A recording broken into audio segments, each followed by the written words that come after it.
Welcome again, participants. This is Dr. Abhishek Nath.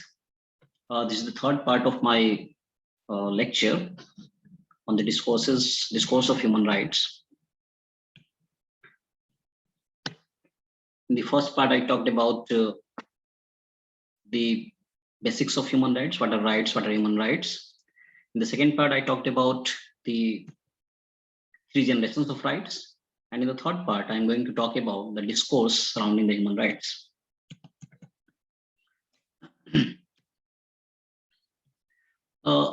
See, the discourse on human rights are having many components, but I am listing here only three that are most important and that we must know. The first is it's about justification about human rights, justification of human rights. Second is about the question of universality and relativity, the universal versus cultural specificity, we can say. And the third is about the conflict between generation of rights. Right? See, the justification of human rights, that how valid that we are talking about human rights is a very important question, in the whole human rights discourse. In the first part of lecture also, I talked about since these human rights are sourced from the natural law and natural rights tradition. So they claim that since these rights are natural, naturally come to the human being, and people enjoy these rights because of being human. So the human rights cannot be contested at all. They are natural to human being and they should enjoy all rights. Right. But remember, the scholars who contested natural rights, they say that the rights, the only those rights are important and actually be enjoyable who have some legal binding. That means they must be, the rights must be the legal rights. Unless until there is no legal sanctions, the rights are nothing. So, though sourced from the natural law tradition, natural right tradition, the human rights are contested by the positivists, those who talk about, or those who support the legal rights. Because they say that natural rights are nothing if you talked about it beyond the borders of a state. They are only enjoyed within the borders of a state. You cannot find a place outside the state and claim your rights. So you claim your rights to society, to the state, and only when society or state recognize those rights, you will be able to enjoy that rights. So will also claim that actually these natural rights are repackaged and put forward by the liberal scholars in more recent time as human rights, and through which people actually these ideas of human rights are actually used by many strong powers, major powers, the superpowers, to actually control these states in the other part of world. So this is altogether different discussion. But what I'm trying to say that human rights are justified on the ground that they are coming from a tradition that is natural law tradition, natural rights tradition. These rights are natural to the human, so these are protect. These rights these rights should be protected. Second is the moral rights. People say that people justify these rights on the ground that these are moral rights. You cannot deny that a right that people think they should enjoy cannot be given to them, right? But the thing is that a particular right can be morally acceptable in a particular society, in a particular setup, but may not be equally important or equally justifiable in a different society or different socio-political setup. For example, most of the first world countries, they give, they focus more upon the civil and political rights. But the same is not prioritized in the second world, in the socialist world. Even in the Asian countries, in the East Asian countries, you will find that they don't prioritize the civil and political rights.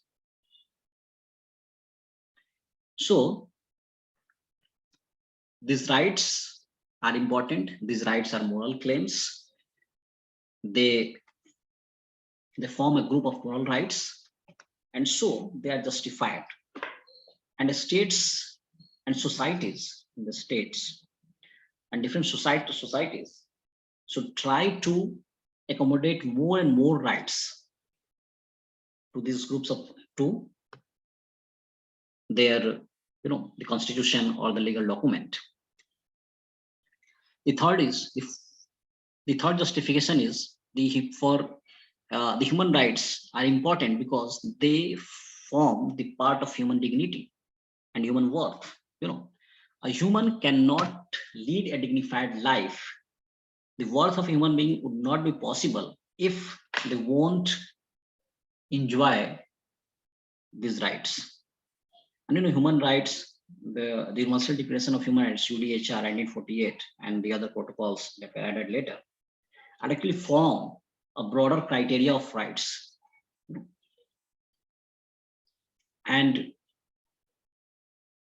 the the conference, World Conference of Human Rights that held in 1993, actually accepted that these all rights are important. The states should try to accommodate more and more rights so that people could lead a dignified life.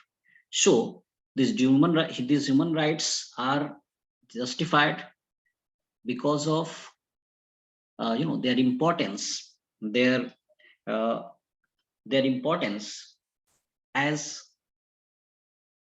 providing a dignified life to human being.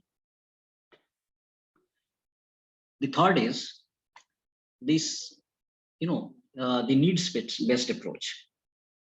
They actually talk about, human rights are important because they satisfy human needs. For example,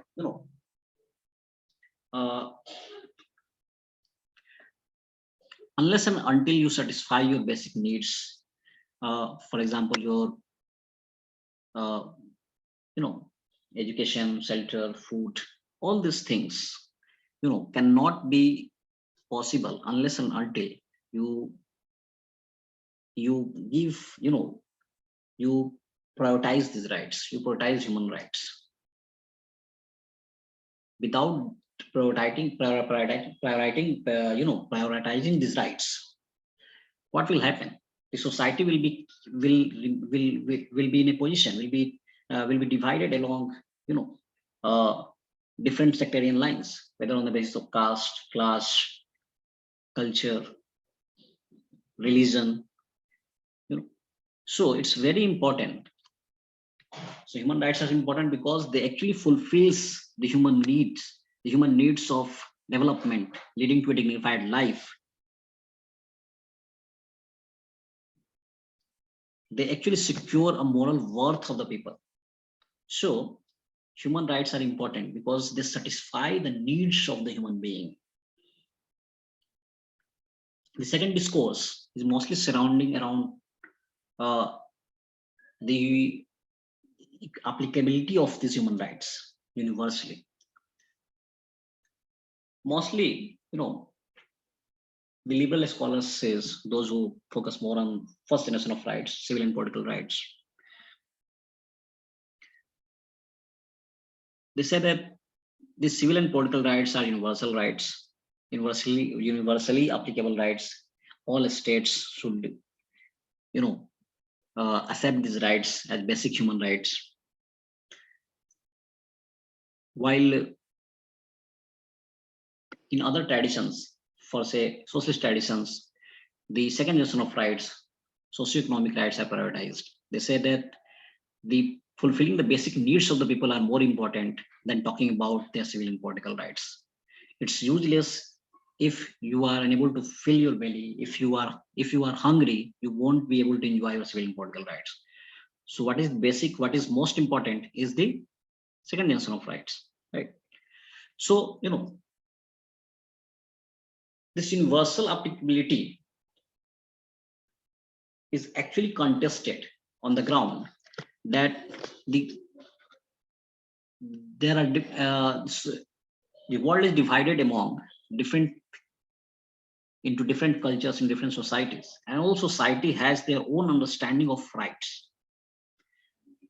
And you cannot actually prioritize some rights, and actually they contest the first dimension of rights because they are actually treated as the rights that are pushed forward by the Western nation. They are Western connotation of rights, Western conception of rights, right? Remember the in the East Asian countries, they never cared about the civil and political rights. They you must have heard about the Asian values. They prioritize the discipline among the citizens, disciplining the citizens, and fulfilling their economic needs. So they supported their despotic rulers. They supported their authoritarian rulers through their Asian values.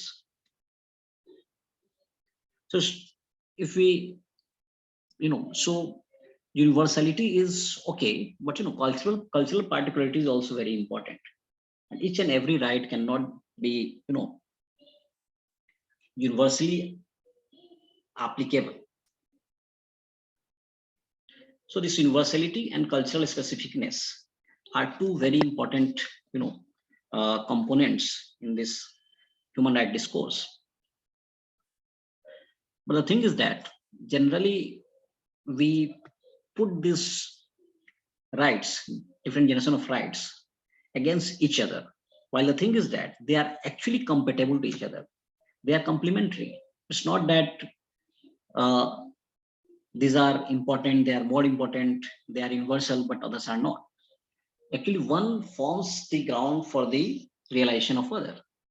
It may possible that in the first world, where there is a more homogeneous society, where the economic level of the people is more equal, for them the cultural for them the socio-economic rights are not that important. But in the third world countries, in the Asian countries,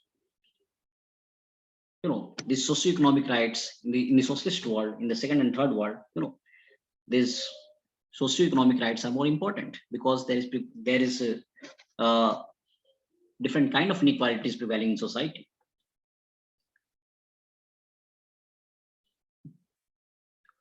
Even you will find that different religions have their own conception of rights, but the thing is that you know you cannot actually exploit your own community by hiding yourself, or by taking the shelter of your religion. For example, until recently, in India, the Muslim women do not have this whole issue of triple talaq. The women are not treated equally in these marriage matters. They don't have right, uh, uh, you know, uh, they don't have right to be, negotiate with their husbands in terms to their livelihood, to their, taking care of after coming out from the marriage. So, we cannot hide our own limitations, our own shortcomings, the quiz of these human rights, culturally specific human rights. Right? So we can say that human rights can be, can have big priority. In different societies, different human rights may have priorities, but all the human rights are equally important, and they must be recognized. They must be, all societies must try to recognize more and more rights, and they should more and more human rights into their legal document. The third discussion is on conflict between the generation of rights, and I have more or less, talked about uh, this already. Remember, it's all about the prioritizing the rights, whether we should prioritize first generation of rights or the second generation of rights.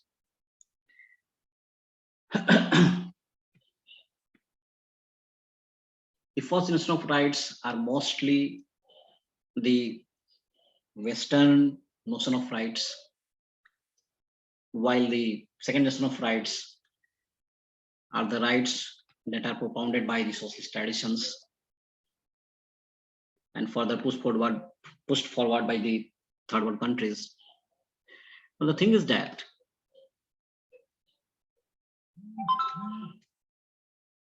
the first generation of rights are always, uh, in the hierarchy of rights. First generation of rights are put at the higher ladder, and the other generation of rights are, at the lower ladder. The most important reason, or the most important argument behind this is that the first generation of rights are easy to realize, right? Because in the first generation of rights, you don't put a burden to the state, and you only have to limit the state. You have to make, a ring around the state, that what are the limitations of the state.